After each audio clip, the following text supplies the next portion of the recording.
سابق صدر پرویز مشرف کی پاکستان میں واپسی کی تیاریاں شروع، سیاسی اکھاڑے میں اترنے کا اعلان، ہر مشکل کے مقابلے کے لیے سابق صدر صحت یاب۔ اسلام آباد آل پاکستان مسلم لیگ کے مرکزی آفس میں صدر ڈاکٹر امجد نے بڑا اعلان کر دیا۔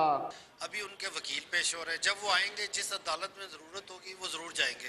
اگر اس عدالت کی سیکیورٹی، راستے میں عوام کی سیکیورٹی کو وہ انشور کر لیتی ہے حکومت، تو وہ جس عدالت میں کہیں گے ضرور جائیں گے۔ ہم نے پاکستان عوامی اتحاد ایک الائنس بنایا ہے، اس کے تحت کل بھی ہماری میٹنگ ہے الائنس پارٹیوں کی، اس میں کچھ فیصلے کریں گے، اور جب مشرف صاحب آئیں گے تو اسی الائنس کی وہ قیادت کریں گے اور انہی کی طرف سے ہم الیکشن لڑیں گے۔ دوسری جانب شمولیت کرنے والی سیاسی شخصیات نے پرویز مشرف کی قیادت میں 2018 کے الیکشن میں کلین سویپ کا دعویٰ بھی کر دیا۔ چینل 5 سے ایکسکلوزیو گفتگو کرتے ہوئے انہوں نے کہا کہ جنرل مشرف اگر زندہ ہے اور اس کا تاریخ زندہ ہے، اس کا نام زندہ ہے، اس کا وجود زندہ ہے، تو میرے خیال میں نہیں، پورے پاکستان انشاءاللہ جنرل مشرف کو جوائن کریں گے۔ کے پی کے حوالے سے میں یہ کہتا ہوں کہ کے پی کے میں ہم انشاءاللہ سویپ کریں گے الیکشن میں، اور بہت رسپانس ہمیں مل رہا ہے اور پرویز مشرف کو پسند کیا جا رہا ہے۔ اگلے مہینے تک پرویز مشرف کی واپسی ممکن بتائی جا رہی ہے۔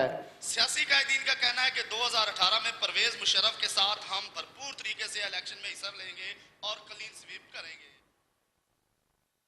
اسی حوالے سے مزید بات کریں گے، ہمارے ساتھ موجود ہیں وزیر داخلہ احسن اقبال صاحب۔ بہت شکریہ احسن اقبال صاحب، ہمیں